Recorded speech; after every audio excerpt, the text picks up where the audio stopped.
Welcome to the VandySports Podcast.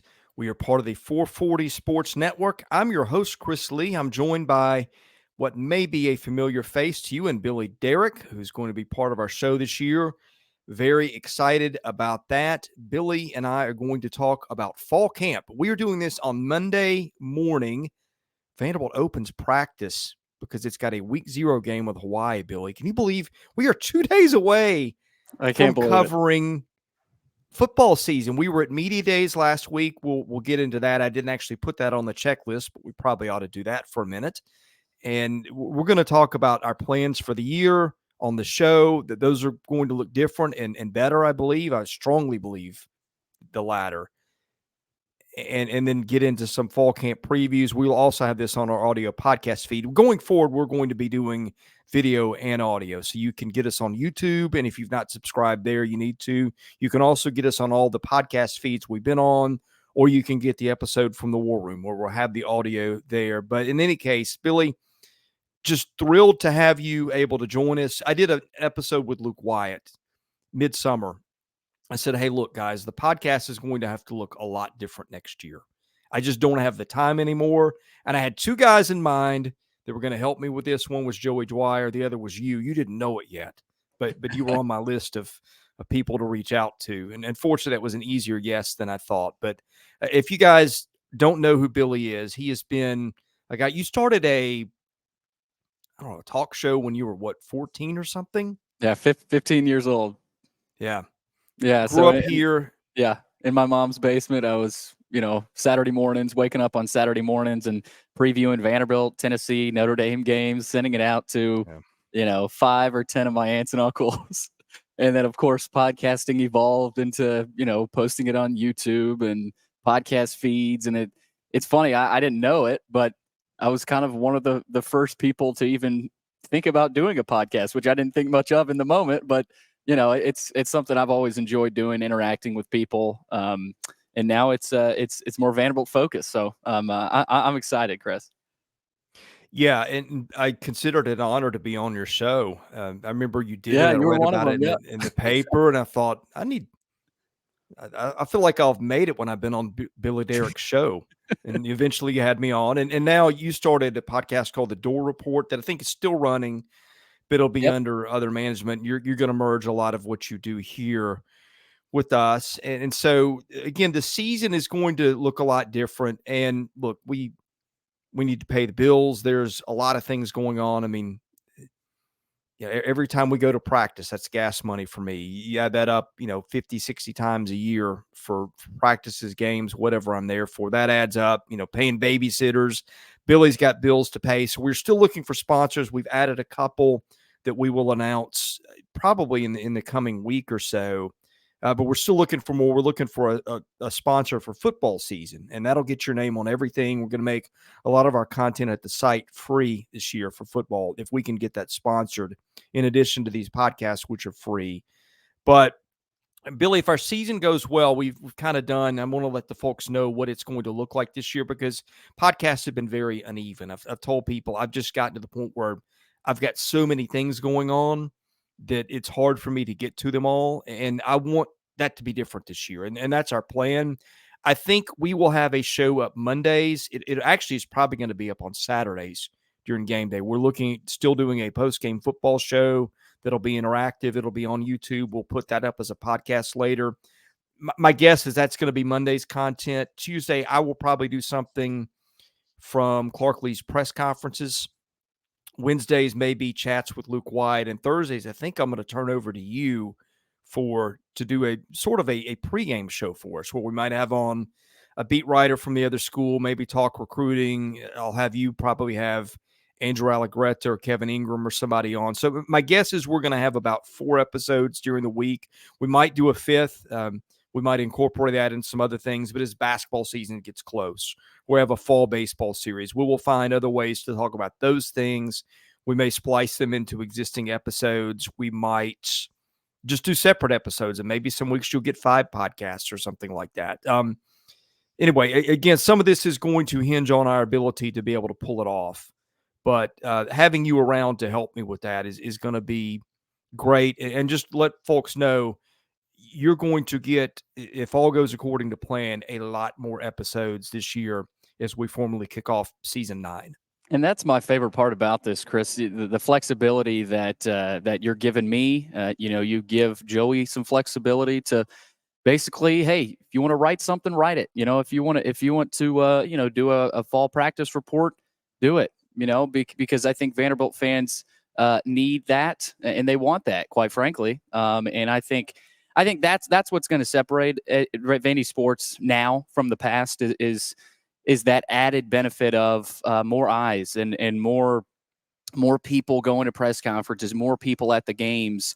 And Chris, I'm excited for maybe some of the potential, different outlooks, but I mean, we've got, 3-4 people that'll be locked into the games with post-game shows. I'm sure some fans will want to interact after those games. And, with a guy like Luke Wyatt, who I have a ton of respect for, is somebody else that we will lean on heavily. And of course, Joey will be back in town. So that's what I'm excited for. Just the flexibility that you have given us. And I think Vanderbilt fans will notice that. And hopefully, the teams, like, the Vanderbilt football coaching staff, the baseball coach, basketball, they all know, okay, they're doing great coverage, and we want to continue to win and continue to help support them as well. So, there's a ton of plans, Chris. Hopefully we can execute all the plans we want. But again, it's right on us. This is the week where it all starts. Yeah, as I've said before, you've always had big plans, but you've got to have resources of time and money and people to do it. And I think we've started to put some of the first pieces of the puzzle together. Again, we are going to need a little bit more financial support than we've got. We have kind of done this on a little bit of a leap of faith. So here's a few things. We're still looking for sponsors. You can reach out to me at chrislee70@gmail.com and inquire there. Our rates are very reasonable for businesses. We usually find that it needs to be somebody that's interested in a Vanderbilt related product. Whether you're a fan or somebody that's got interest in Vandy content. Now our rates are reasonable and they're market based pretty much, but it just seems like those are the sponsors that are the stickiest, the ones that actually listen to our content. So there's that. If you don't own a business or have a cause that you'd like to advertise, there's a couple things you can do. You can buy a subscription. You can go to VandySports.com. It's $99 a year. It's the same it cost 20 years ago. So if you listen to the podcast regularly, I would ask you to do that to support us. That helps a lot. If you'd like to give it a little bit more, we will probably set up a Patreon account soon. I'm looking just to make sure that's the right move for us. But I've had several people reach out and say, how can we help? And by the way, we're getting to actual football and sports content in a minute. But since this is the start of the season, I wanted to get those things out there because we plan on bringing you more than we do. As Billy alluded to, we're probably going to be rolling 3 deep in the press box for games this year.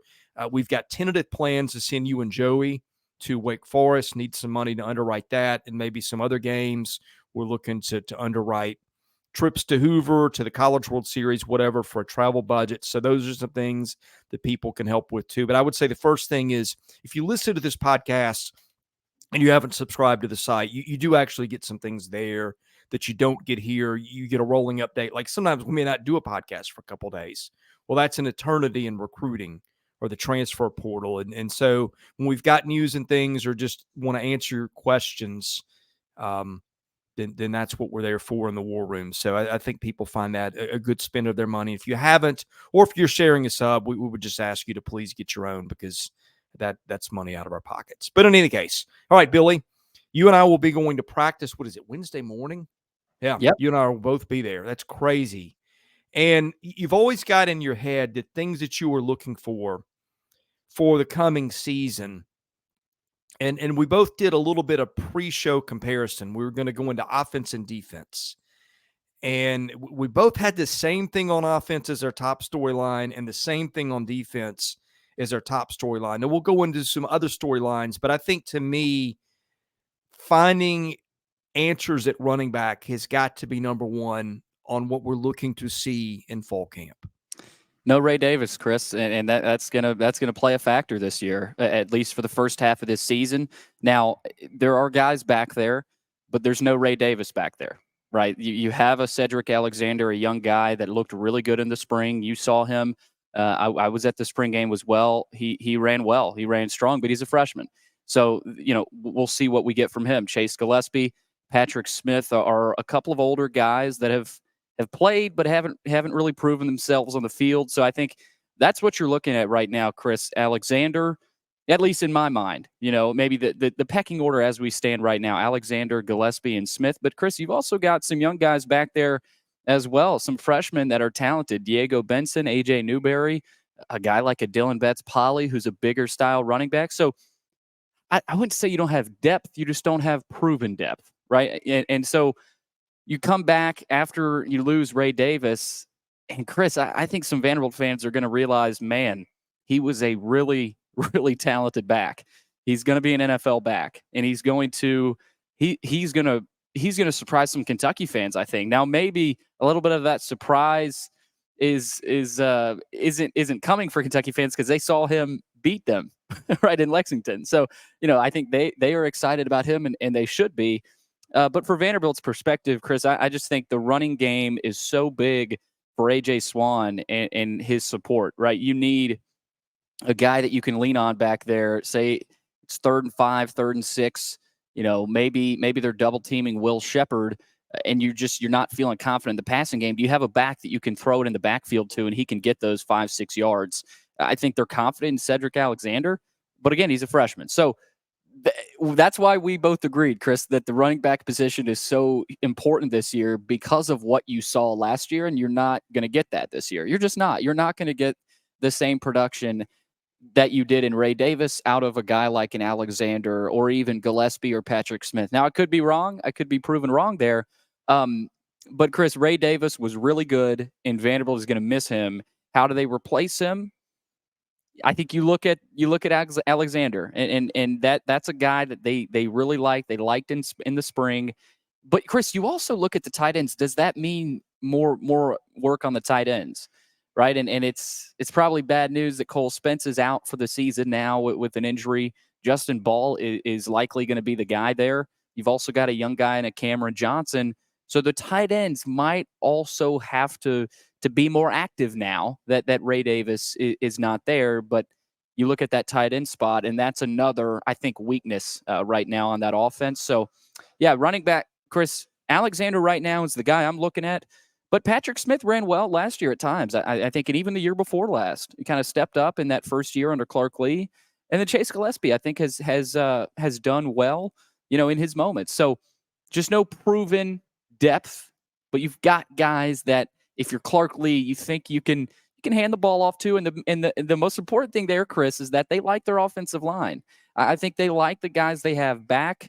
Now, they struggled to start the season last year. I think they found a groove last year in that offensive line. So, again, the running back is I think the most important position on the offense this season for Vanderbilt because of what A.J. Swann will need in support, right? And those receivers aren't always going to be able to be relied upon. So at the running back position, you've got to be able to help out that guy in A.J. Swann. I look at Alexander and then Gillespie and Smith behind him. Yeah, a good podcast co-host is the one that brings up all the things that were in the back of your head that you knew there was something back there you needed to talk about, and you just hit a lot of those. And I'm sitting here furiously scribbling notes as you're talking through things to respond to them. I think Ray Davis, here's some interesting things on him, Billy. I think the places he's going to be missed are things that maybe people don't think about. Like Ray Davis was a very good catcher out of the backfield. I don't know if Ray Davis had a drop last year or not. I don't really remember one. Ray Davis, I think, was pretty good at picking up blocking assignments. Now, the thing that I wondered about, and I saw Ray Davis rip off a lot of big runs in camp last year and said, holy cow, this guy's going to have a monster season. Or does that tell us more about speed on defense? Well, I think we kind of got our answer there. Ray Davis's long run last year was 24 yards. The year before it was 11. The year before it was 14. Ray Davis just was not a breakaway back, and that's fine. But most teams in this league at the upper echelon have those guys. Kentucky is going to, and I'm not doing this to bag on Ray Davis, but the drop from Chris Rodriguez to Davis is going to be significant there. Now, Davis was more dependable. I think in terms of just taking care of things, Rodriguez ended up suspended for Kentucky to start last season. Davis was not a guy that had those kind of issues as far as I know at Vanderbilt, at least not to the point where he was suspended for any of them. So I think there are little things like that with Ray Davis that people are going to miss, but they're not. Maybe it's going to be when AJ Swann gets killed on a corner blitz that somebody didn't pick up, a newer guy. But in terms of explosiveness, that is one place where they can get better. Maybe it's one of the freshmen or someone like that can step in and rip off some big runs, because that was one thing that was missing from their arsenal a year ago. That's a good point, Chris. And, I failed to mention that, but this really hit me watching the Tennessee game last year. Tennessee has a couple of running backs in Jabari Small and Jalen Wright, I think is his name. Jabari Small's a big guy, but Chris, they are home run hitters. Like and within that Tennessee offense, you spread it out, you hand it off to Small or Wright, and then boom, before you know it, they're in the end zone. And I think that Vanderbilt knew they needed a guy like that, right? Every offense wants a home run hitter and a running back. But at least from my perspective, watching that Tennessee game, I said, man, I think Vanderbilt would love a back like a Jabari Small or a Jalen Wright where, okay, you've got Swann at the quarterback position. You spread it out, and then boom, you find one crease and you're gone because of how spread out the defense is. So they weren't able to do that, Chris, and they haven't been able to do that in a long time. I mean, Keyshawn Vaughn is the last guy that was really a home run hitter for them. I think, and even Ralph Webb, he was a great back. I don't know if I'd call him a home run hitter though, with that explosion where, any time of a game you can have that. So it's a great point, Chris. I think Cedric Alexander is a guy that potentially maybe not the first half of the season, but develops, maybe gets a little bit bigger, and then by the second half of that season, he could be a candidate to be a home run type of guy. Now, probably not early on, but yeah, just watching that Tennessee game, Chris, at least from my perspective, that's when I said, okay, if Ray Davis leaves, it may not end up being the worst thing in the world for Vanderbilt, because then you're able to even play more within the scheme that you want with AJ Swann. Last year with Mike Wright, it's like Mike Wright and Ray Davis were perfect together, right? Mike Wright was more of your home run hitter type guy, even though he didn't go the distance too much, but he would occasionally. And Ray Davis, he'd get you that 5 or 6 extra yards that you need, and they worked well together last year. Both those guys are gone.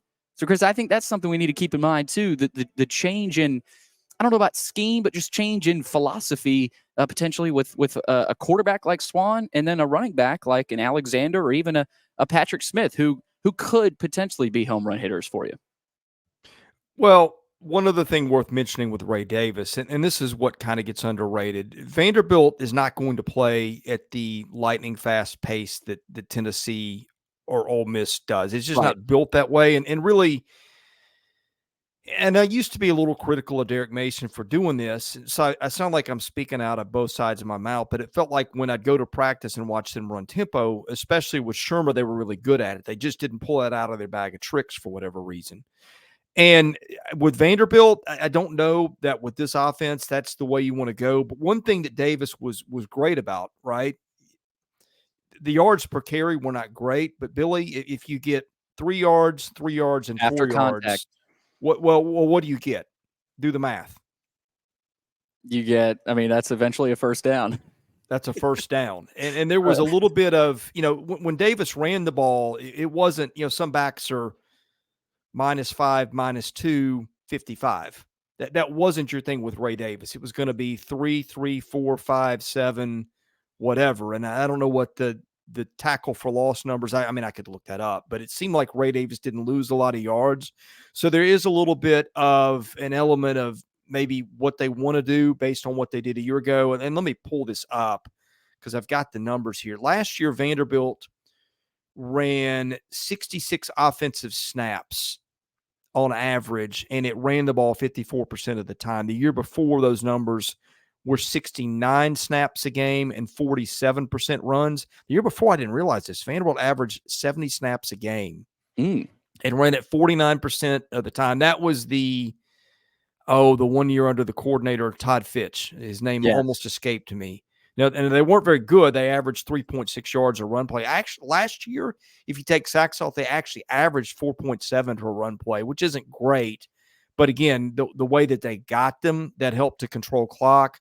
You go back to 2019, that was Mason's last full year. He did coach 2020, but not all of it. They only ran 62 snaps a game in that Wow. last year with no, I'm sorry, that was the year after Shurmer. They ran 65 snaps a game in 2018, and the run percentages there 48% and 45%. And again, a sack does not count as a running play.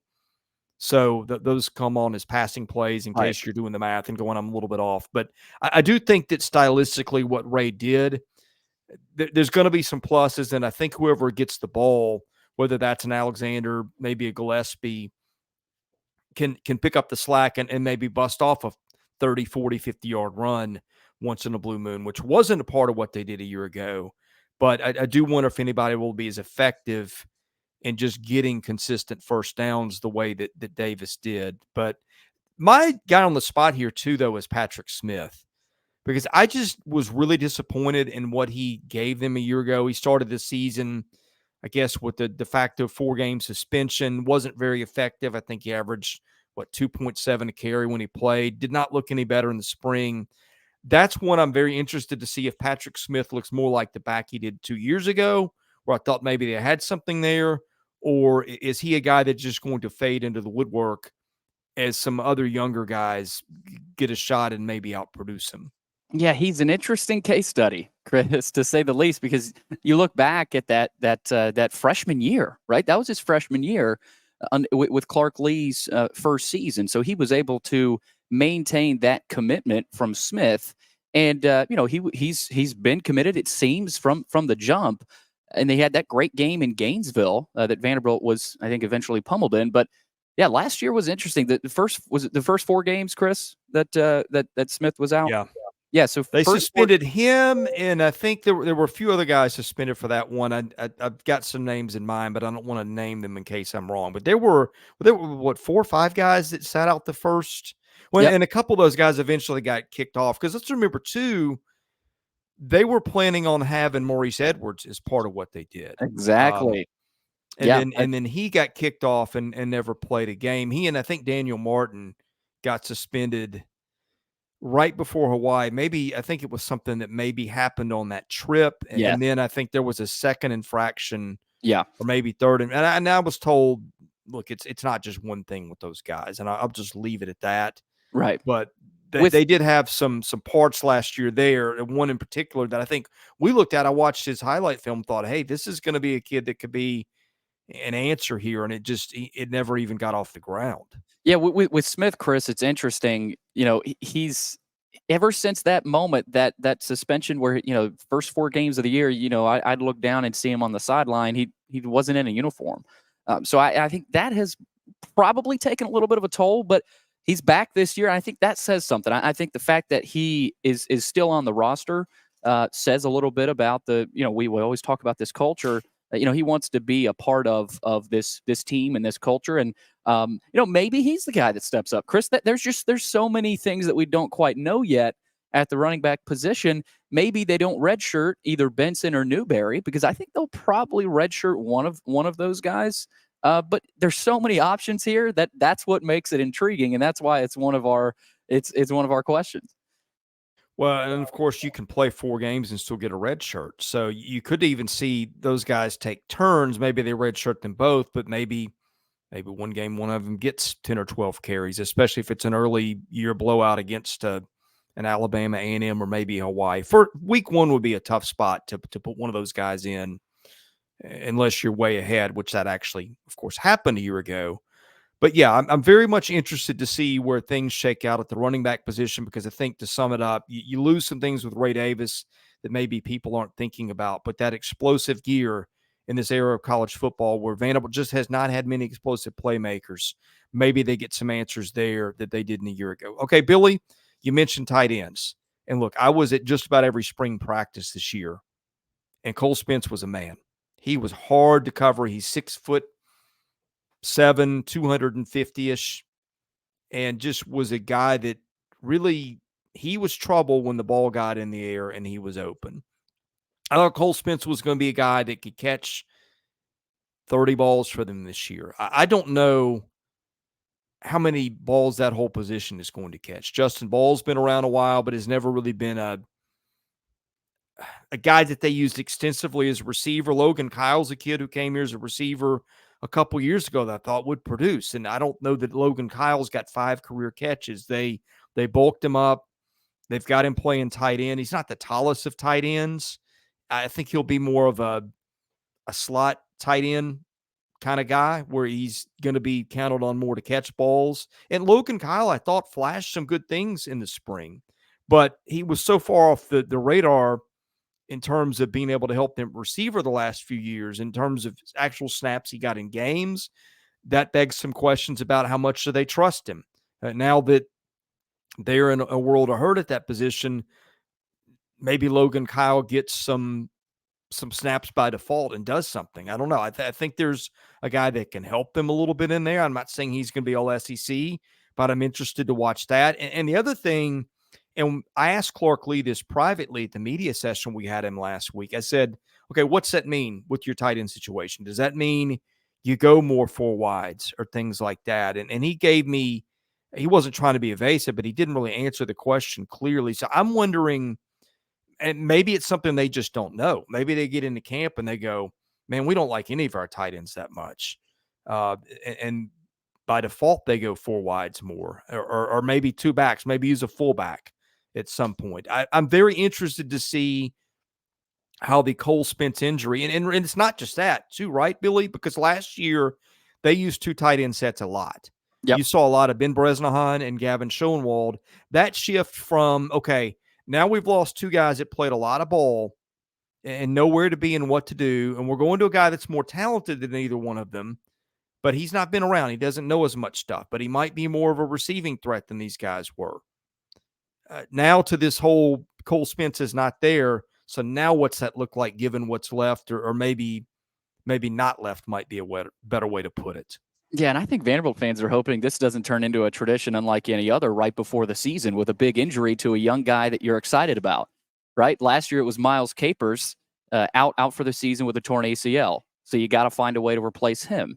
This year it's Cole Spence, a 6'7", 250-pound guy that they were pumped about. I mean, you've talked to them about it, Chris. He's a guy that they had high expectations for. Now he was going to be a sophomore. Right. So, I think there's a ceiling there. But I look at the tight end position. Justin Ball's a guy that's been here seemingly forever, that, again, hasn't caught many balls, but he's going to have to step up this season because of Cole Spence being out. But, Chris, this might be one of my – I'm going to do a 5 burning questions heading into fall camp. And this tight end position is going to be one of them. And I'm going to bring up Cameron Johnson, the freshman who – decommitted from Georgia Southern. He's 6'5", about 220 pounds. I think he's a kid that they really like, and they project he's got the traits to maybe even potentially be an NFL-type guy. Now, he's going to be a freshman. So they may have to accelerate that with him. Other than those 2 guys, Chris, you're right. It's Logan Kyle. And then you've got some other guys down there, Chris Boyle, Joshua Palmer, who are freshmen. But, I mean, right now it's Justin Ball, Logan Kyle, and Cameron Johnson for me.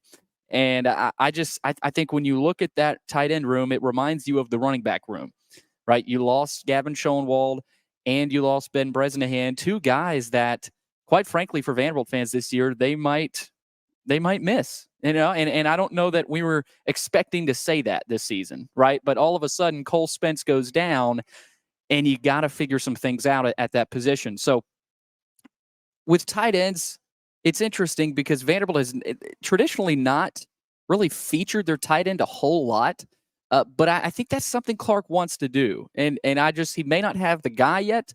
I think that guy could be Cole Spence in the future, but unfortunately he's out for the season.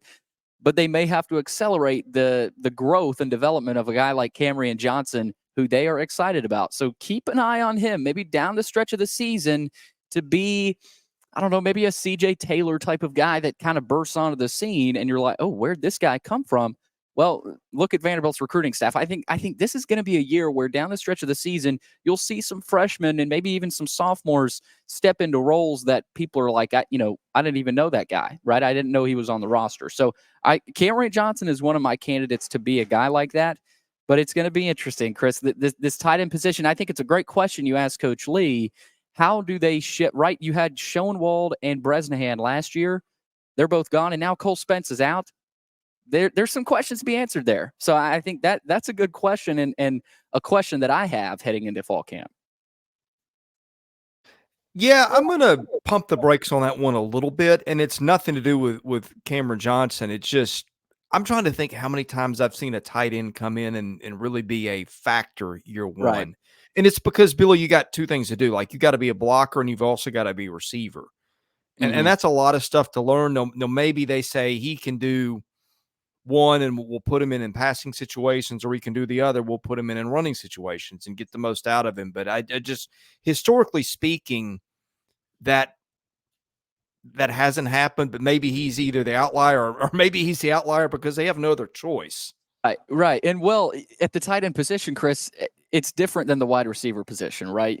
If you have a young tight end that you're not quite ready to throw out on the field yet, you can say, okay, we're simply not going to feature a receiving tight end as much, right? And so you can make that decision. So they've got a decision to make, right? Do you accelerate the growth of a guy like Cameron Johnson, or do you simply play a guy like a Justin Ball and then a Logan Kyle and work with those older guys and work with what you have? So tight end position, they've got a lot of decisions to make, Chris, but I think the tight end position is one of the more important ones because, in today's day and age, if you've got an athletic tight end, it is a weapon. I think they thought they had that potentially in a guy like Cole Spence. Of course, the tradition continues of the bad tradition for Vanderbilt fans continues of a guy going down that they were excited about right before the season. So, yeah, that's a burning question indeed. We haven't really touched on the other groups. I'll go offensive line quickly. They get 4 starters back. If you consider Delphin Xavier Castillo a starter, I think he was hurt some of last year. I think he would be one of their best 5. You'll see Gunnar Hansen at left tackle. Junior Uzebo, who is one of the few 6th-year guys on the team, will be the starter at right tackle, presumably. They've got Julian Hernandez back for his 3rd year at starting center. That's a little bit of a luxury. I think you'll see some guys will probably step up and take a bigger role, maybe some 2nd and 3rd year players. I'm thinking Grayson Morgan's a guy that needed a year for bulk last year. That they've always liked him. He's probably going to slot in somewhere. I think it feels like they shifted him around a lot in the spring. I'm doing that part from memory, but I mean, I've seen him play center. I think I've seen him play maybe some right tackle or guard. So that's something to watch for. Here's another storyline for you, Billy. Receiver. We talked about the tight end situation and do they go more 4 wide? And I really want to know who's their number 2. Shepard's clearly their number 1. And if he were to get hurt, that would be problematic. And which is probably one reason we didn't see him a lot in the spring. They held him out for load management. But sometimes you see Quincy Skinner look like he could be a big factor. Sometimes you see that out of Gamarian Carter. So to me, which of those 2 guys steps up and is the 3rd guy? McGowan is, I guess, I would think their 2nd leading receiver just because he did it last year. He's in the slot with his less competition. But to me, does one of those guys pop? Do they just do this timeshare where we look up at the end of the year and both of them have caught 300 yards worth of balls? Or does one of them jump up and catch 600 or 700 yards worth of passes? Or do both of them step up because of the tight end situation? That, to me, is kind of a point of interest.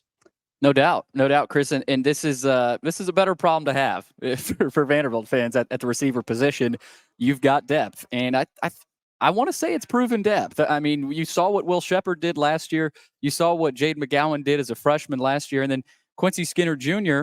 had some flashes, especially that South Carolina game in particular, where he would make some plays, and even Chris Gamarion Carter is a guy that Missouri touchdown. I mean, I don't think anyone saw that coming. So, with his speed, he's another guy that you can feature in that offense. But I look at Quincy Skinner as a guy that maybe being underrated in the eyes of Vanderbilt fans and fans in the SEC because he hasn't gotten his opportunity yet, right? I mean, I say that. He played last year, but he hasn't I don't know that he was featured in the way he might have wanted to last year in that offense. So that points to him potentially having some success this year in a role where, okay, you've got Shepard, say he's double teamed and he's just not having his way one game.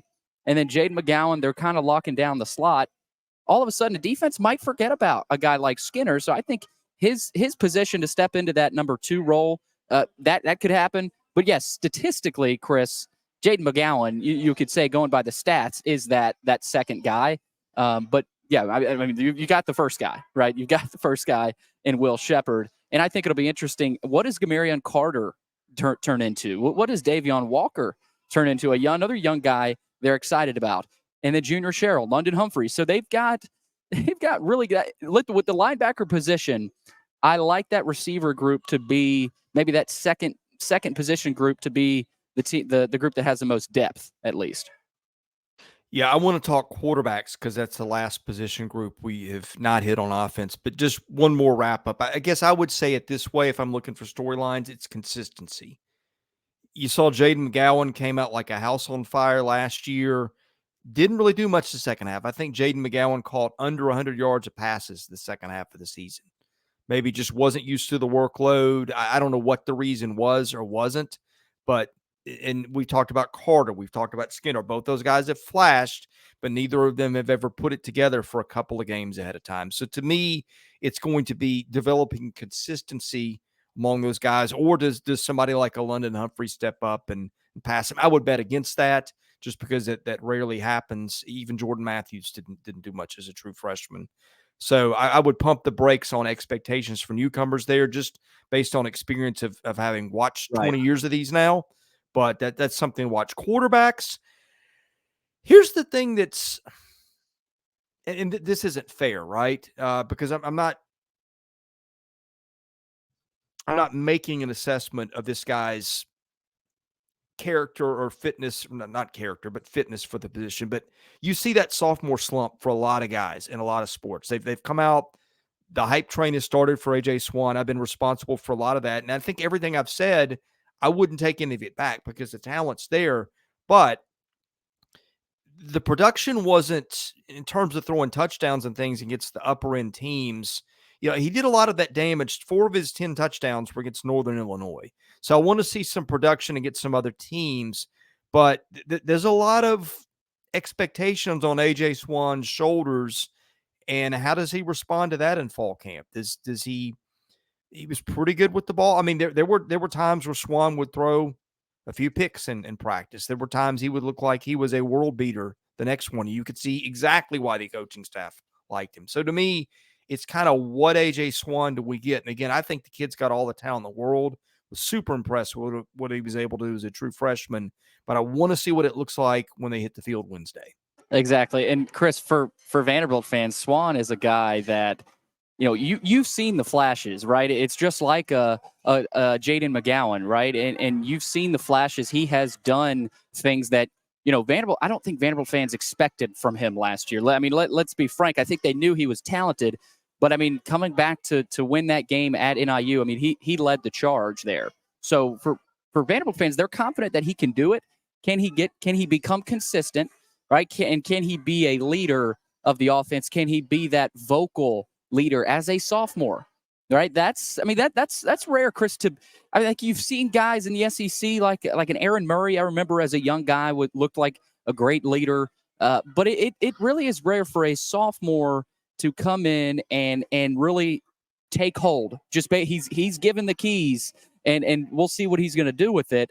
I think everyone should be confident, right? I mean, you've talked about the talent, Chris. He's fun to talk about because you haven't seen a talent like this at Vanderbilt since a Shurmer, since a Cutler. I mean, and that's real. That's true. You don't get this type of guy very often at Vanderbilt.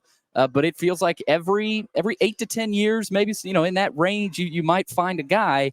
You've got to take advantage of him. And I think that's the challenge for the coaching staff as well, right? How do you put AJ Swann in the best position to succeed? So there's challenges on Swann. There's challenges on the coaching staff. But also, there's more pressure on the running backs now to help out AJ Swann. There's pressure on those receivers, right? If they make a big drop, that the margin is still small. So I think that's something to keep in mind. But Chris, I'm excited to see how much bigger he's gotten. I think that was something, maybe take some of the baby fat off of, the high school, the fat, and really kind of make him able to stand up to a lot of those SEC pass rushers, because the SEC pass rushers aren't getting any smaller. And that's something that Vanderbilt, I think, has tried to do with him. Basically, hey, you're going to get hit, right? You're going to have to stand back up for us, right? You're going to have to get back up. Now, of course, head injuries are a different situation, and that's what he struggled with last year. But yeah, I just think health and consistency, Chris. I think those are the two things to watch with AJ Swann heading into fall camp.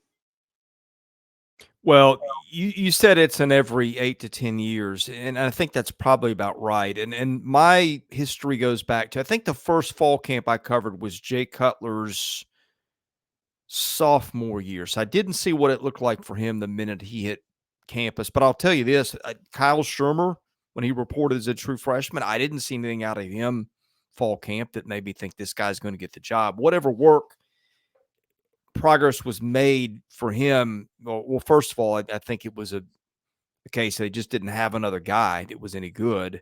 And second of all, he took a leap between when he first hit the field. I think that started against, Missouri. And then basically once he got the job, he held on to it. But I didn't see anything like that out of Kyle Shurmer that I saw out of AJ Swann. So that's the thing that got my attention. The only other guy that I've seen like that is the other quarterback on the roster, and that's Ken Seals, which is, if it doesn't go well for AJ Swann, if he gets hurt again or whatever reason, I think people sleep on Ken Seals a little bit, because he looked pretty good to me in the spring. He did. And Chris, he's been here, and he loves this coaching staff. He loves the culture that Clark Lee has built at Vanderbilt.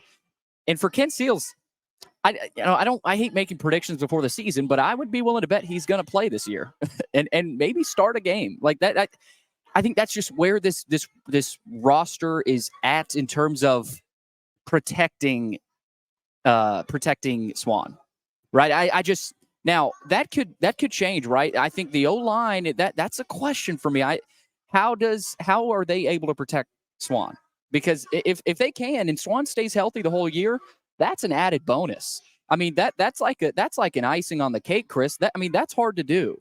So with Seals, to have a guy like that loves Vanderbilt, loves the coaching staff, and knows the offense. He's been there. I mean, he was there all last season, Chris. And I mean, you know him well, right? And he's a guy that I think you can't sleep on in maybe producing this year because of necessity.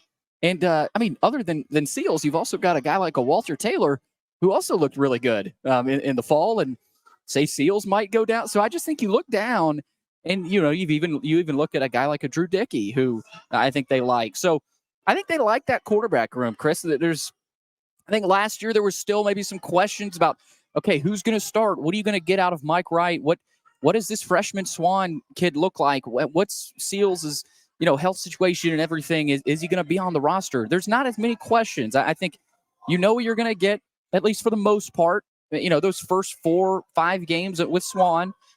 But after that, you also know what you're going to get from Seals. You're going to get a consistent arm who has produced at a high level in the SEC. So there's not a whole lot to worry about at the quarterback position other than the biggest thing, keeping Swann healthy. How do they do that? Can they do that? Right? Those are the questions there. Well, and Dickey will go into the fall as a 3, and I think he's a solid guy. People have suggested they move Walter Taylor to tight end. I don't think they need to do that. Walter Taylor's a talented player. Got a big arm. I don't know what it looks like. I mean, you may not see Walter Taylor take a snap till 2024. That's my guess. But I just think sometimes, and you've seen this more with Will Levis's, with Joe Milton's, with guys like, sometimes it takes 3 or 4. Hendon Hooker, perfect example. Hooker was 25 last year for Tennessee, and really wasn't a guy when he jumped in the portal everybody was screaming, the Vols found them one there. So I would say be patient. Don't sleep on Walter Taylor, and don't get eager to move him somewhere else, because I think there might be something there. It just may be a little further down the line. All right, Billy, defense. And we've taken a long time. I said this would be probably a 45-minute podcast before we did this. We're already on 45 minutes. We have not gotten to the defense, and we've not rolled out the mailbag, both of which we've got to do. It must be football season. It must be football season. Corner. I was worried about that with Jadaeus Richard. He is now transferred. He's gone to Miami. Tyson Russell presumably will be the guy that will step in opposite B.J. Anderson, which I would say don't sleep on B.J. Anderson. He's a guy that didn't play for 2 years because of injuries. That they told me before last season, we think B.J. Anderson's got some talent. We're really excited about maybe having him stay around for a 6th year. They told me this before last season. That is how it has panned out. But I think it's going to be any number of other corners. Like, does Russell step up and keep the job? Is it Gumbo Gaskins? Is it Trudell Berry? Is it Jamison Wharton? Safety. I think we've seen Saniola and Ugachukwu both play mostly safety. I want to say one of them might have played a little nickel. They all run together after a while when you see so many practices. They do, but yeah. To me, it is, can they find 2 solid starting corners, and which of the second-year guys is the most likely to step up and be a factor? And I just don't have real clarity on that as we do this before fall camp. Yeah, and from what we've seen, Chris, these first few years under Clark Lee, he's going to reward a veteran that has been through the program, and he's going to present that player with an opportunity. But he's also not going to be afraid to replace him, right? Just as quick as he names him the starter in game 1. So just because if you say you're Tyson Russell or B.J. Anderson, and I would, if I was a betting man, I'd say those 2 guys will probably start against Hawaii. Injuries could happen. Other guys could step up. But, I think if I was throwing anything out there, that's what I would say. But a caveat to that, just as quick as Clark names them the starter for game 1, a guy like a Martel Height could step in and replace him if they don't like the performance of Russell. Same thing with a Trudell Berry, right? I mean, there's young guys back there that will fight and scratch and claw and compete for playing time. And that's a great problem to have. Well, it's not even a problem. I mean, that's competitive depth, right? That Chris, and you've talked about this. You've told me this in person. They haven't had this type of competitive depth. I mean, you told me this last year, right? I don't defensively, the depth isn't where Vanderbilt is the strongest at. But I think this season, you look at that cornerback position, you like what you got, but you also haven't seen anything really, that you can go, okay, this guy is a lockdown corner. He's our starter. He's our guy, or on either side. So cornerback is a question, but it's not, okay, who's going to start, right? I mean, I think we could guess who's going to start, but who's going to finish the season? I think that's a bigger question. So, and then at safety, Chris, you mentioned it. We know what Mahoney's going to give us. You know what DeRicky Wright's going to give you. Jeffrey Hugo, obviously you mentioned nickel. I've seen him at anchor under, right behind C.J. Taylor. So I think Taylor has been a huge mentor for him.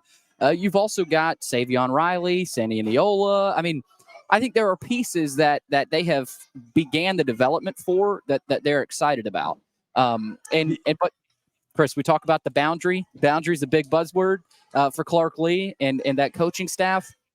That's the biggest question for me this season. Mm-hmm. What do they have at corner, and how do do their performances change this season, or does it stay the same as last year? They continue to struggle against faster teams offensively, because Chris, that South Carolina game, Rattler boundary. I mean that they almost every play. Now they'd run the ball a little bit, yeah, but they said we are going to kill Vanderbilt on the boundary, and they did. Now Tennessee, it was wet, it was rainy, they ran the ball, but that's something they have to solve. I don't know that they can, but can they alleviate it? Because I think if they can alleviate it a little bit, that will play a factor in some of these games. Yeah, I would be a little more pessimistic than you are in terms of corner. I don't know that they've got players. They have athletes, right? And there's a long way from taking an athlete and making him into a corner. I think they are faster and more athletic there based on what Clark Lee recruited as opposed to what Derek Mason recruited. But, but still young. You miss something free pre-snap, and the guy across the line, scrimmage from you is as fast as you are, and he gets an angle and it's over. So to me, it's taken the athleticism and turning it into something. So let's go from there to linebacker, and also mention CJ Taylor, who's half safety, half linebacker, I guess is a good way to put it. Best player on the team. I don't know what more ground we can cover with him. He dominated this time a year ago. You could see he was going to be a player if he got a chance. That came to fruition. I think linebacker's interesting. And I think if you watch, I don't do this. I just was never as big. A lot of times when people leave, he wasn't really that good. I was never as big of an Anthony Orji fan as a lot of people were. I know that he was one of the SEC's tackle leaders. I just didn't see a guy that dominated games. And man, I have seen some linebackers at Vandy. Zach Cunningham, Jamie Winborn, Jamie Duncan. They've had a lot of dudes over the years. And several more good ones too that I didn't mention, and great ones even. I never saw that in Anthony Orji. And sure enough, he ran well at Pro Day. There was talk he's going to be a third rounder, didn't get drafted, right? Now signed a PFA contract with the Saints, and I'm guessing he's going to get a shot to play in the league just on athleticism. But excuse me, had to mute for a sneeze there. I think that's when I don't know that the loss there, how detrimental that is. They've got Langston Patterson, who I really like. I'm interested to see if he steps up and gets a role. They've got Kane Patterson, who's going to start. They've got Ethan Barr, who's played a lot of ball. And they added Prince Colley, who is the only guy that I know of that was ever rated a 5-star recruit by anybody on the roster. So seeing how the linebacker core plays out and who gets time, and to me is one thing that's probably been under discussed, at least on my end.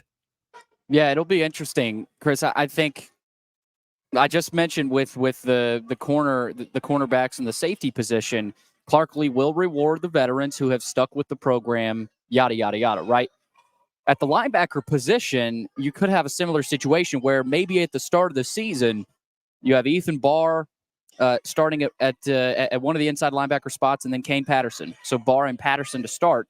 But they're so rotational there, Chris. I mean, you saw last year, it was another guy almost, seemingly every 2 or 3 snaps. So I think they like being able to do that, to give those starters a rest. You can bring in a guy like a Prince Colley or a Langston Patterson or a Bryce Cowan, right? I think they love if you put the truth serum on Clark Lee and said, Clark, what position group are you the most comfortable with?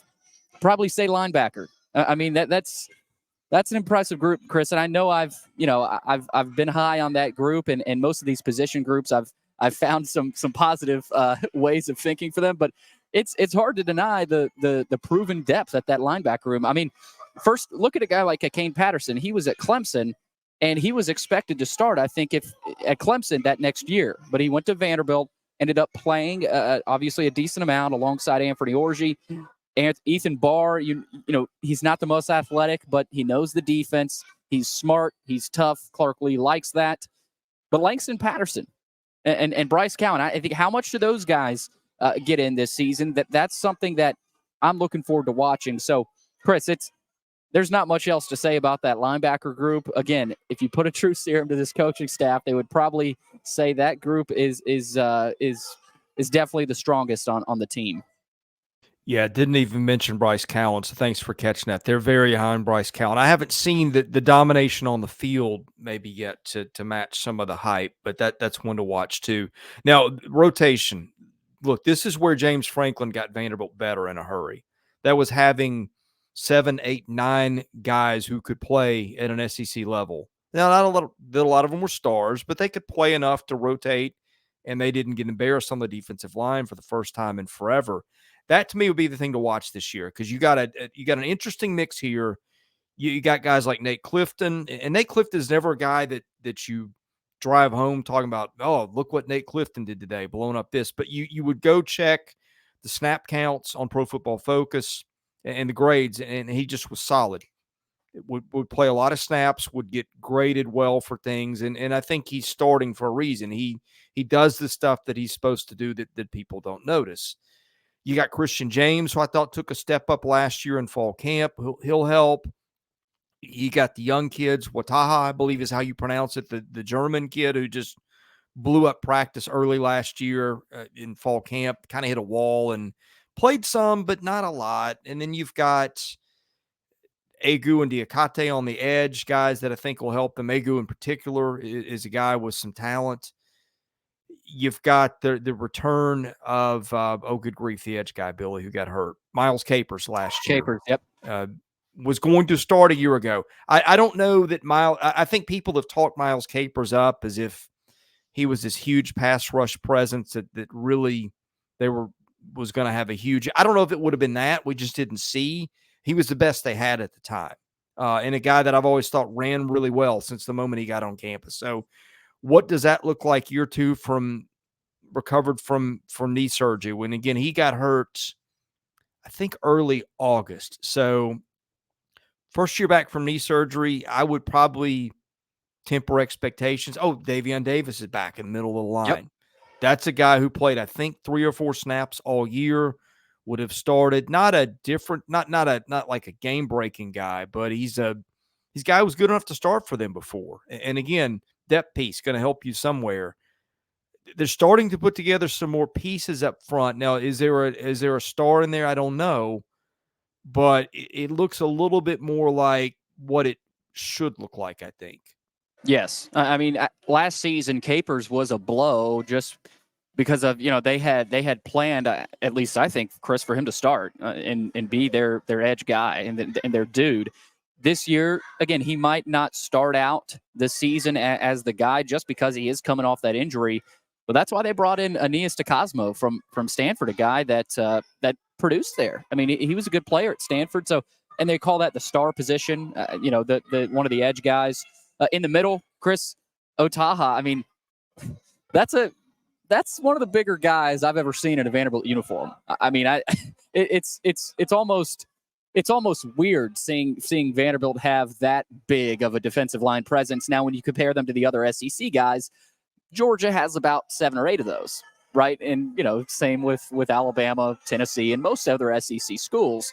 Vanderbilt's got one of those guys, right? Just one of those monsters up the middle that can clog the run game. Christian James, of course, is back. And he was a guy late in the season last year, Chris, that stepped up and started making some plays for them. I look back at that Kentucky game. I think he had a big sack in that Kentucky game. Devin Lee is a guy that, again, I think was banged up last year. You mentioned him, Chris, up the middle. Davion Davis also up the middle. Darren Agu on the edge on that other side. Nate Clifton also on the edge there with Agu. Bradley Mann is a guy that I saw a picture of him a few days ago, Chris. Looks a lot bigger. So I think that some of the development of some of these guys, from fans, I don't know if fall camps will be available for fans. I guess they'll have some scrimmages that might potentially be available. But I think Bradley Mann's a guy that some fans might go, wow, he's put on some pounds, he's grown, and he's definitely put on some muscle. So that'll be interesting to watch. Yeah, man, a kid who got hurt last year. You got some admirers in the background. Yeah, I've got some Vandy fans behind me, Chris. All right. But, man got hurt. It'll be interesting to see how he comes out. DeCosmo, I'm glad you mentioned him. I totally forgot about him. Last year at Stanford, played 12 games, 13 tackles, 13 assists, 2.5 for loss, a sack and a half, a pass breakup. The year before, he played 10 games, had a couple of tackles. Looked like he was mostly a special teams contributor. So DeCosmo will be, a 5th year in college football guy, but he's really only played a lot on defense 1 year, and Stanford wasn't very good. So how much does he help this year? I don't know, but certainly a body. Okay, we're almost at an hour. We've not gotten to the mailbag. So I will let you, if you are able, can you pull up the questions from the board and read those? Yes, I can.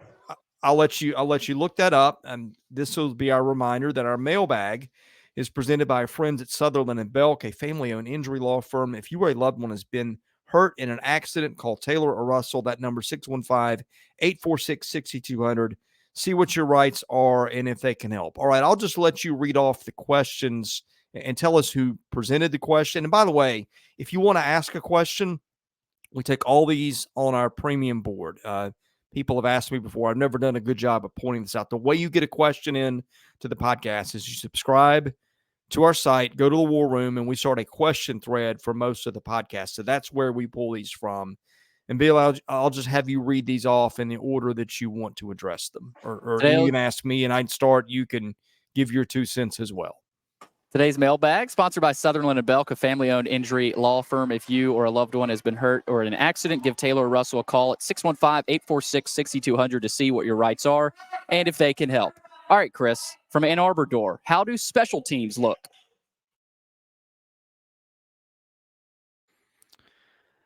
Punting looked good, and well, of course, we haven't started fall camp. But I mean, punting looked as good as it did a year ago in the spring. The kicking it depended on what day you showed up.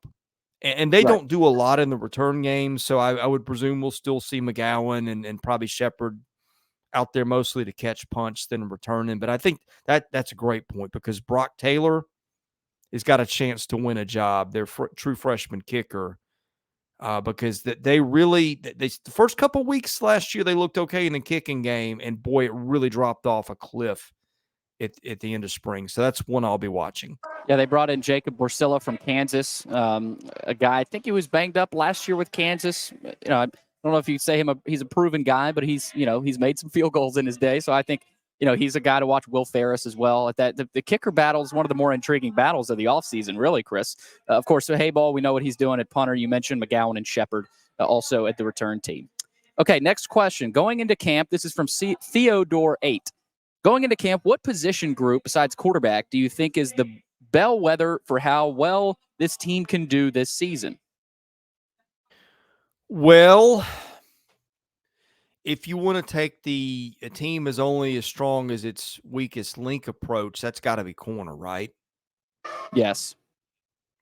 I would agree. I just think corner, and Chris, when the opponent is watching film of Vanderbilt defensively, boundary is a buzzword for that offense too, right? That's where we're going to attack Vanderbilt. And Vanderbilt knows that, right? It's not a secret. It's not a secret to Vanderbilt. It's not a secret to their opponent. So I would agree. I think cornerback, specifically that boundary, slot corner, Mahoney's going to have to help out, right? Some of the other positions, safety, there's some pressure on the safeties, right? Because of some of the weaknesses there at corner. All right, Harley Hog 44.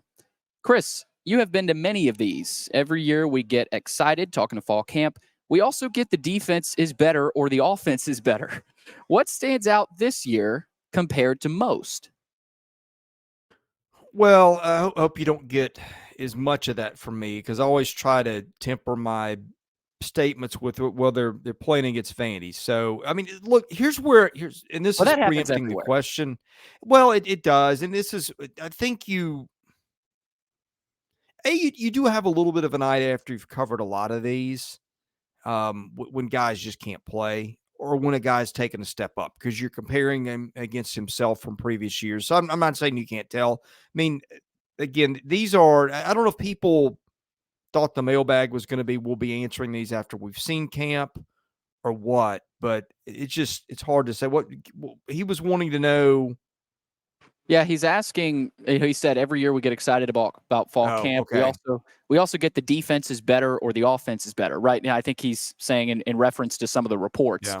I guess before fall camp, I don't know if there's any. I mean, we talked about the storylines that stand out to us, so we probably already answered that question, I would guess. He also said he named a few below here: attitude of players and coaches, better athletes in key positions, player strength conditioning, better preparation from summer. So. I'm sure in 2 weeks we'll be able to answer that question a little bit better. Let's see. Cortez James asks, what position group do you feel is being overlooked the most? And he chimes in. He says, personally, I'd say the D line. I can't remember a time we've had so much depth. Not to mention, if Davis is able to return to peak form, I think this group is going to shock the world. That was my first gut for the reasons he basically outlined. I just think there's a little bit more depth. Again, I don't think it's going to be a world-beating group, but I think that let me find this too. Oh, hang on, Billy. Against the run the last couple years, okay? And again, these are running plays. They take sacks out. Yards per rushing play, 2018, 5.5 yards per carry. 2019, 5.8. 2020, 6.3 yards. Of course, that was an SEC-only schedule.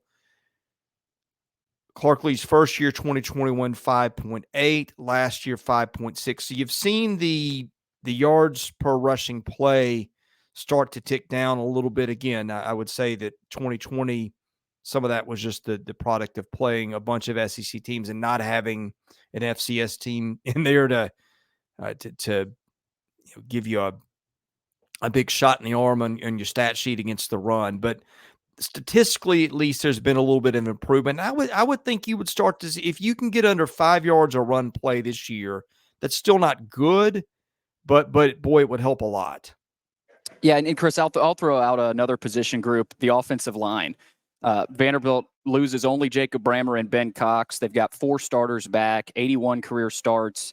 And, I think if you would have asked A.J. Blazik after last season, hey, you've got 4 starters back, he'd be really excited about that. And so I throw the offensive line out there as maybe a position group that's being overlooked. All right. Well, and correct me if I'm wrong here. Did they really lose Ben Cox? I don't remember him playing a lot last year. I guess he did he? I mean, he was on the team, but I didn't think he played. I just think it was maybe forgettable. But yeah, it was medical retirement. I think potentially that might have been his exit. But yeah, all right. Blackout door. Any concerns about AJ Swann and concussion history? I think that's an obvious yes. And we talked about that. And he also asks, how likely is Ken Seals to see a snap this year? And I literally answered those 2 questions about. And I think you would agree with this, Chris, right? Ken Seals will most likely play. Now, how much? We don't know that yet. But going off of last year, that was an issue, keeping Swann healthy. But, Chris, I look back and I don't even know. I mean, how much of it was luck of the draw and Swann just, falling to the ground in a way that, I don't know if it's unlucky, or do you look at that lack of protection last year? Your guess is as good as mine. I don't know if it's as hint. I don't know if you can blame the offensive line as much as some people are last year with those injuries. Well, look, they did protect. By the way, I looked at Ben Cox. Ben Cox played 5 games and 240 snaps. They were early, and I think he was a guy that in fall camp we kind of maybe flagged as a position of concern. So it felt like I barely remember Ben Cox as being a part of the team last year, and I guess it's just because out of sight, out of mind. I think he got hurt. He fell off and didn't play. But let me pull this up on sacks here because I believe last year they were markedly better at not giving up sacks, and I've got to find the data, so bear with me for just a minute. Okay, sacks the last few years. And again, this is going to, number of pass plays against you is going to sort of dictate this sum. Yeah, so sacks dropped to just 15 last year. I was thinking the year before. Yeah, let me give you the last 5 years totals again. I'm sorry for filibustering here. 2018, 22, 2019, 28, 2020 they allowed 19, 27 allowed in 2021, and again, like you said, 15 last year. So they did do a decent job of protecting the passer. Of course, Mike Wright was in there. That probably accounted for some escapability that shows up that we credit the offensive line for, but whatever. I mean, again, more guys back that have played is going to help. Let's see. We talked about Miles Capers. FHU Door had a question about him. Is he 100%? And what will his role be this fall?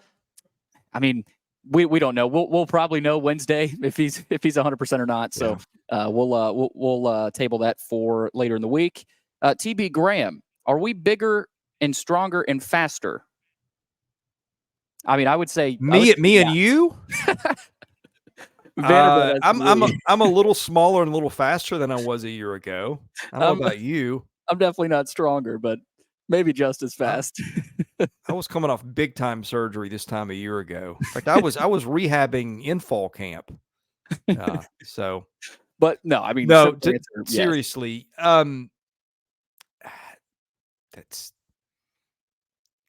Maybe that's another. That's the thing that everybody makes fun of. Everybody goes to camp, and this guy's bigger, stronger. I mean, but And the thing I always say, you look across, to Memphis, to Knoxville, everybody is going to have improved as a football player because that's what you do. You're in the weight room.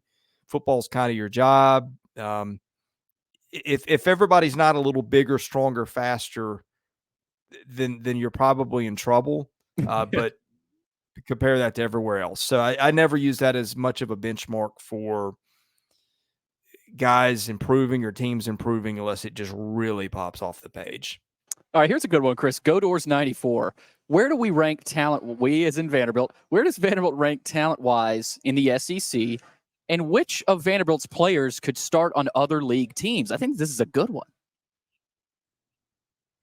Yeah, I think they're still 14. I don't know who you put them ahead of at this point. I mean, I think the team that they're going to be competing for to get out of the basement is Florida. But you go back and look at recruiting rankings, Florida's got higher rated players than they've got. A lot of that's usually based on athleticism. Now, I think the thing, they're closing the gap, I think. And it's one thing to be, if you're last by, because you're like, well, if you're 14th, how can you win games? And I've said this for years. You win games by being prepared, by getting in the ballpark, being prepared, not shooting yourself in the foot. And what happened? They closed the gap last year in terms of athleticism and things. And some days that showed up and they beat Florida and Kentucky. And some days it didn't show up.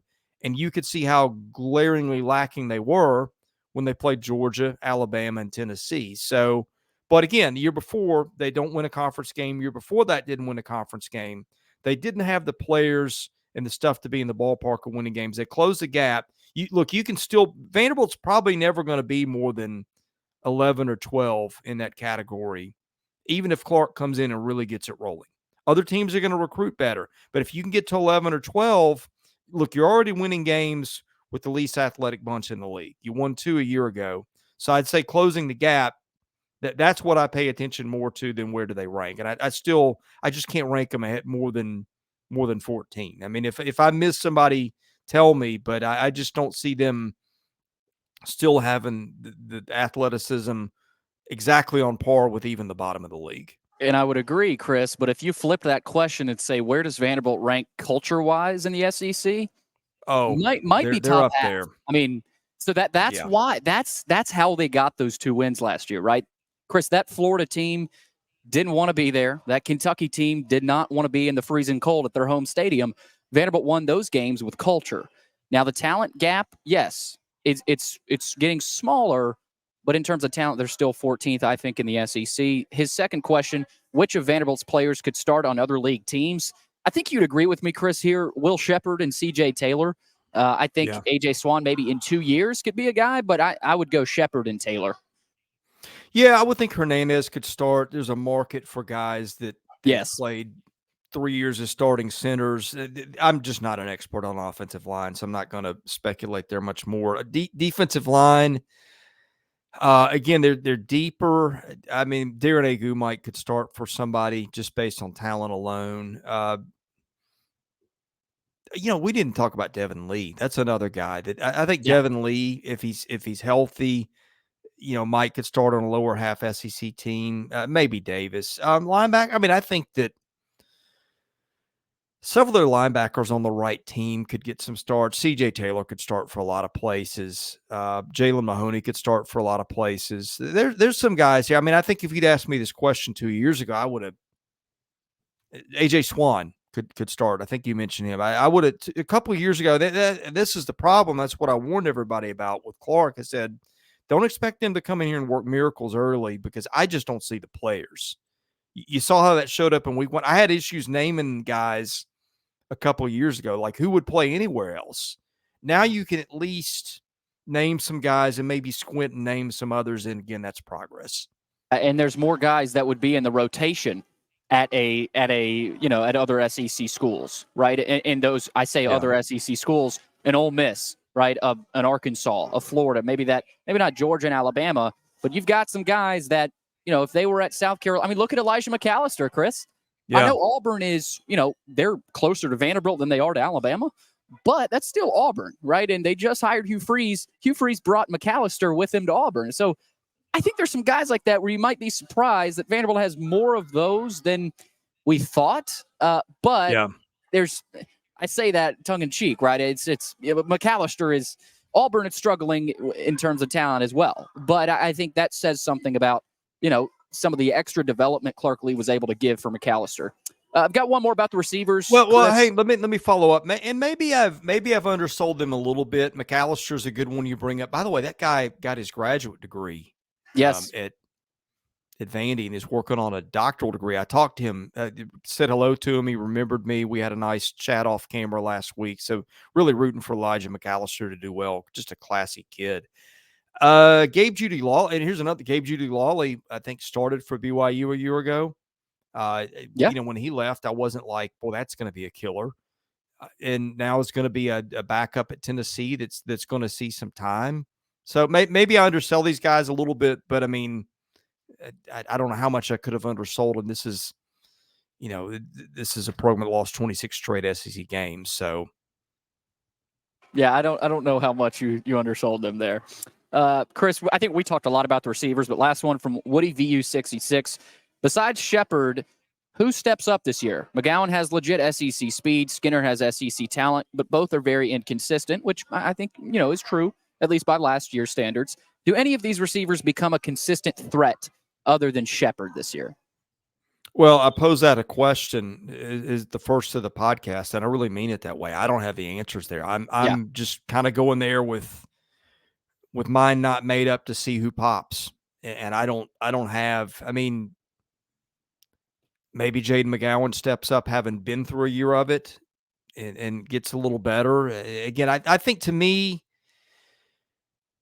the most likely answer is Skinner and Carter because they both popped at times, particularly Skinner's probably done it more. But in terms of making a prediction, I just can't give you one and be very honest with it. Well, and a big reason for that, Chris, I think, is because McGowan, you saw some flashes last year, but you also saw some inconsistencies with ball control. Quincy Skinner, you saw you saw flashes, but there wasn't a 3 or 4 week span where you saw Skinner or McGowan really step up yet. So we just haven't seen it. And so I'm with you on that. Now, you know what you're getting in Shepard, and Woody V, you mentioned that in the question, but do one of those guys get passed as well? Like that's another, like Gamarian Carter, does he end up, they're just similar to the running back position. There's some questions to be answered in terms of who steps up, right? And we just don't know yet. Yeah. But what we do know, I'll be big. I'll be stronger and faster heading into fall camp, and I hope you will be too. Yeah, use the treadmill behind you. It's calling your name, Chris. I'm going to get in a workout. I think today. There you go. I think I might get in some morning runs before we start covering these too, which I couldn't really do very well a year ago. So. Yeah, I'll get in the weight room as well. And Billy's going to be going out there with me most days. I think we're going to have Wednesday covered. Wednesday Thursday, I'll be there, and then I will be back next week. I won't be there this weekend, but I'll be back next week. Yeah, I'm not sure we'll have Thursday covered this week. Maybe we'll get Luke over there. I've got child watching responsibilities, although I've got a plan to get around that, but we'll see if I can make it work. We'll see. But in any case, Billy, looking forward to doing these. Fall camp, I'm guessing we might do 1 or 2 of these a week. Again, we're going to be posting daily observations on the board from those. But when we get into the season, you're going to really see us roll out the content. And again, just so blessed and excited to have you here. This is going to be, if all goes according to plan, the best season of the podcast yet. Yeah, and that fires me up, Chris. I think I want to say Vanderbilt fans are excited as well. And Vanderbilt is a team. They're one of the more intriguing teams in the SEC. I mean, Chris, we talked, and I wrote about this after media days about the change in perception of Vanderbilt. I mean, that all of a sudden last week there was some more interest than I expected in this program. I think large part due to the construction, the picture that was released, whether it's good or bad publicity. It's publicity, and things are happening that we haven't seen in a long time, Chris. So, and I think that times up well with our coverage of this program. Now, of course, we're covering basketball and baseball as well. football's the monster, right, in the SEC in the South, Chris, and I think Vanderbilt likes where they are right now. So, and I think fans should like where this coverage is. I love where the coverage is, Chris. It's like fall camp is getting started for us. We feel bigger, faster, and stronger. But we'll see. We'll see if we can become consistent and produce this year for VandySports and Vanderbilt fans. I'm confident we can. But again, stay with us. VandySports.com. Chris, subscribe if you haven't subscribed. And not you, Chris, and I know you're on the board, but fans, if you haven't subscribed yet, go subscribe because it's the best coverage you've seen, and I think we're confident in that. So that in itself, Chris, is exciting. And that's also how we pay the bills. We've got a couple sponsors that are coming on board with us. We are going to announce soon, working on some more. So again, if you were inclined to help, we would very much appreciate that. If you got a business or a cause that you'd like some advertising for, we're here to do that. If you just want to make a donation, again, we will have pretty shortly a plan up for people to be able to give there. I've just got to figure out what's the right one and all those things, and I haven't had time to do that. But in any case, thank you for listening to and watching us today. Again, we're doing this around noon on Monday. We will have more coverage coming up of fall camp, which starts Wednesday. We'll probably have something up on the board, I'm going to say around maybe 2 Central, our first practice report, depending on when we can get that up. We'll have some video coming from camp of our interviews with coaches and players. Best way to get that, hit the subscribe button to our YouTube channel. And by the way, rate and subscribe our podcast too. Give us a 5-star review. Say some nice things. That really helps us get noticed. For Billy Derrick, I'm Chris Lee. Thank you for listening to and watching the VandySports Podcast, and we will see you again very soon.